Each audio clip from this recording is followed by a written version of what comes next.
Assalamualaikum warahmatullahi wabarakatuh. Nami Abi Muhammad Iksa Sagara di kelas 10 IPS 3.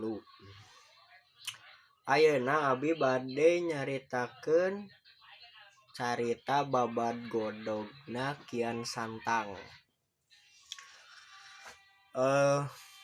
Kian Santang teh nyaeta putrana Prabu Siliwangi anu sakti mandraguna teu aya nu bisa nandingi Prabu Kian Santang.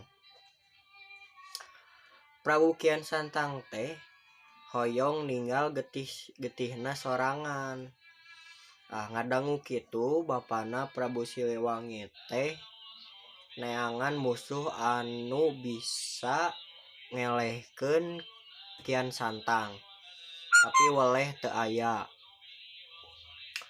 Teu lila ti eta aya aki-aki anu datang ka Pajajaran mere nyaho aya anu di Mekkah aya anu sakti mandraguna. Ngadangu kitu Kian Santang teh langsung angkat ka Mekkah.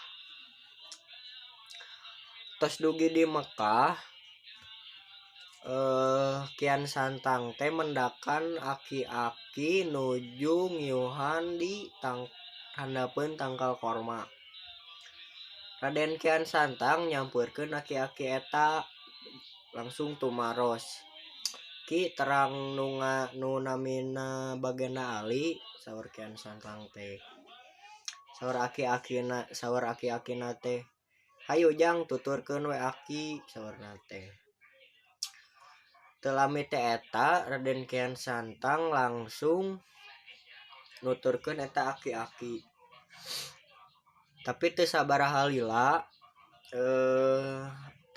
lila manehna leumpang si aki-aki eta ngomong, "Cik Jang, pangnyandakeun iteuk aki itu tinggaleun di tangkal korma nu tadi."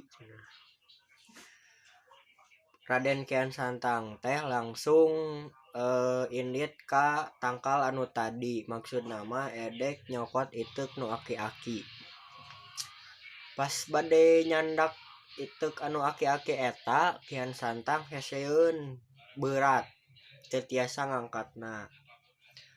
Kian Santang tos curiga bahwa aki-aki ieu teh sanes jalmi biasa, nyaeta jalmi sakti. Kian Santang teh tumaros deui, "Ki ari aki teh nu sabenerna namina saha?" Aki-aki eta teh ngajawab, "Yeuh kaula teh nu diteang ku anjeun nyaeta Bagenda Ali." Teu lami teh eta Raden Kian Santang langsung nyuuh ka eta suku aki-aki, ngakukeun bahwa aki-aki eta teh saktina leuwih-leuwih ti Kian Santang. Kian Santang langsung hoyong guguru ka Bagenda Ali, tapi aya syaratna. Kian Santang kudu asup agama Islam. Raden Kian Santang nyanggupkeun jeung langsung asup agama Islam. Geus lila-lila guguru ka Bagenda Ali, Kian Santang ngarasa cukup elmuna, terus langsung hoyong mulang ka Pajajaran. Bagenda